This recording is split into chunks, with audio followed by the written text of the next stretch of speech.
The cross can always be done in 8 moves or less. At least that's what I heard. If you have trouble solving the cross efficiently, then I'm here to help you.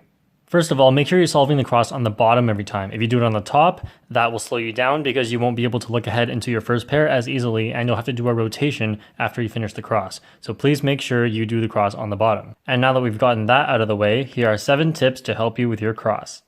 Number 1, ignore the centerpieces.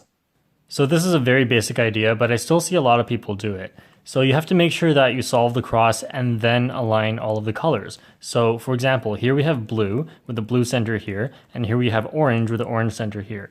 So what that means is blue goes to the right of orange. So instead of solving orange, taking out blue and then inserting blue like that, instead you can just solve blue and then move it over like that. Now that seems a little bit obvious, but then if you don't plan out your entire cross during inspection, what people tend to do is take pieces out and reinsert them on top of the correct center. What you should do instead is solve the entire cross and then align all of them with the center.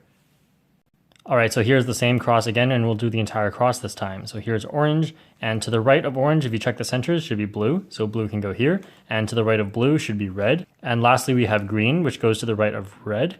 Now let's do that entire cross solution. So insert the blue one, insert the red one, and then insert the green one into here. And then after we have solved the cross, you can align it. Number 2, the 3-move insert. So the 3-move insert is when you have a cross edge like this in the top layer. So white is facing to the side, not to the top, and then it needs to go over here, and you can do this. So going over here, if the cross edge was on the right side instead, you just do the same thing with your right hand. So this is something you want to look out for during inspection. If you can do 3 cross edges easily and the last one just ends up like this, then no problem, you can do this very quickly. And it doesn't even feel like 3 moves because it's so fast. Number 3, use one piece to insert another piece. So you can use the insertion of one piece in order to insert another piece at the same time. And that usually happens when you have a cross piece that can be inserted in one move. And so here we have green solved, so we want to solve blue to right here. Now, instead of doing blue like that and then doing the red one like this with the 3-mover that I just talked about, instead you can put the red one on top of the blue one here and then move it down like that. So that is just a pattern you'll have to recognize during inspection that you'll see over and over, so you'll be able to become very comfortable with it. Number 4, don't move the piece, move the cross. So here let's take a look at this cross. We have all of the pieces done except for the blue one. Now how should we insert this? So there's 2 ways of going about it. One is to remove the blue piece from the bottom layers and then insert it with F2.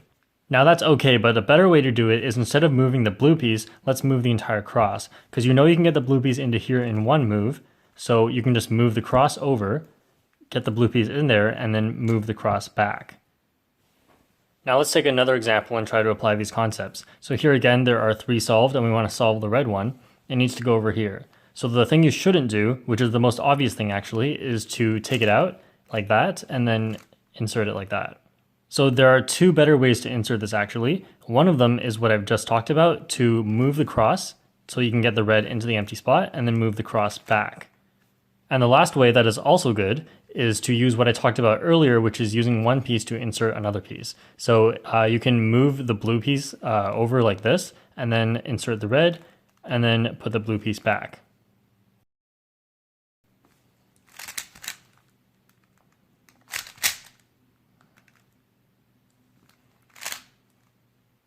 Number 5, plan out the entire cross during inspection.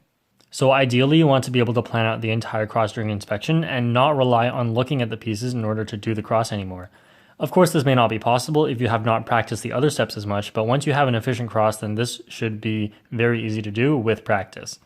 So the reason that this is important is just like when you look at F2L pairs, you don't want to think about the pair that you're currently doing because that will hinder your look ahead. Same thing goes for the cross. You don't want to think about the cross because it'll hinder your look ahead into the next step, which is the first F2L pair.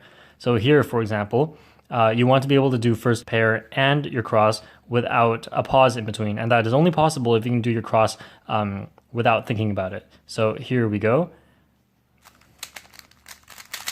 So first pair and the cross, and so I can look ahead to my first pair during the cross, and that ensures that there's no unnecessary pause in between.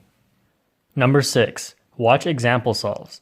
So unlike solving last layer cases or solving F2L cases, you can't really divide the cross into cases, which is why it's so hard to teach. It just takes a lot of experience to be able to see enough cases that you can come up with a new solution every time you get a different cross, because chances are you're not going to get the same cross more than once. That's why it's important to watch example solves, so that you're not looking at specific cross solutions, but you're looking at the ideas that faster cubers have with efficient crosses and how you can achieve an efficient cross just by learning what they have to say.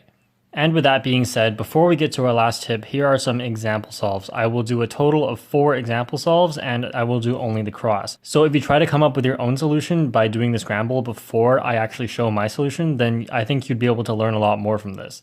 Alright, so here's the first scramble, and remember to scramble white top and green front. So you can pause the video now if you want to figure out your own solution, but I'm going to talk about the solution now.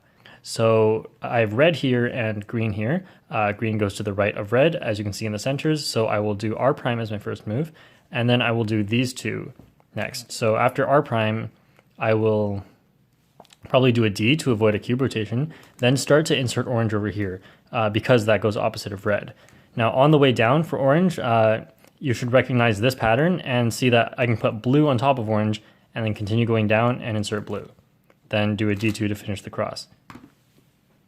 So here's my solution again, a little bit faster. Here's the second scramble. First of all, blue is good. So I don't necessarily have to do blue first because it's already aligned. So I could do the aligning of the cross at the end and then insert blue. That's just an idea I have right now. So I could insert orange and green because orange goes to the right of green like that. So I could insert orange and green like that. And then red also goes in. So what I can do is I know red needs to go over here. So I can take red out, move the cross, and then put red back in. So now that is opposite orange, and then just solve blue last. So align the cross and insert blue. So here it is again a little bit faster.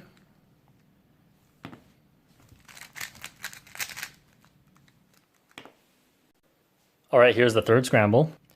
Okay, so I have green already here, blue here.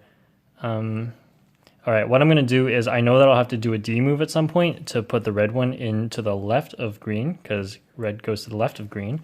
Before I do that, I know that blue goes to the left of red. So I can move blue like that, and now I'll have blue to the left of red, and I'll just have to insert them both. So orange goes in last, and I can align the cross over here, put the green over here, red goes in here, blue goes in here, and lastly just do orange. So align the cross and do orange. So here it is again a little bit faster.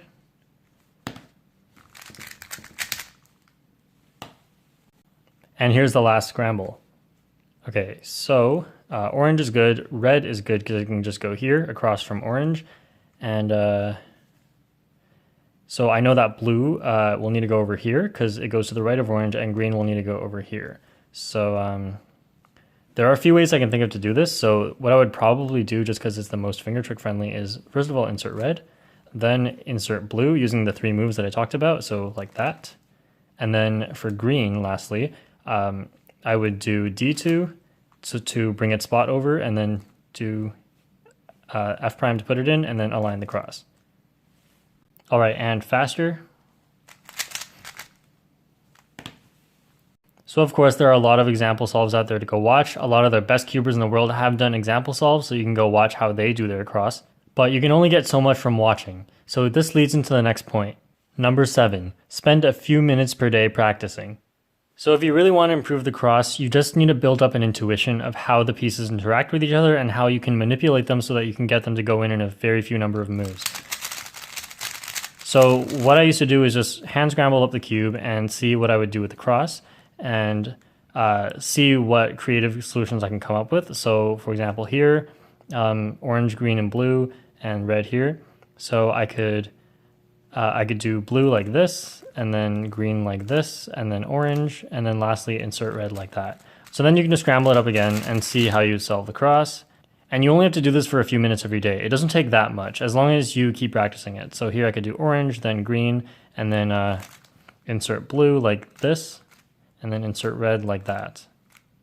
So it just takes practice like this. This is what I did a few minutes per day a long time ago, back when I used to practice the cross a lot. And now once you get good at it, your cross solutions will be as good as the best in the world. It doesn't take so much as long as you really put time into it and you really want to get better at it. And of course, keep practicing, because if you don't practice, you won't improve. And I hope your improvement goes well. Thank you for watching, and I'll see you next time.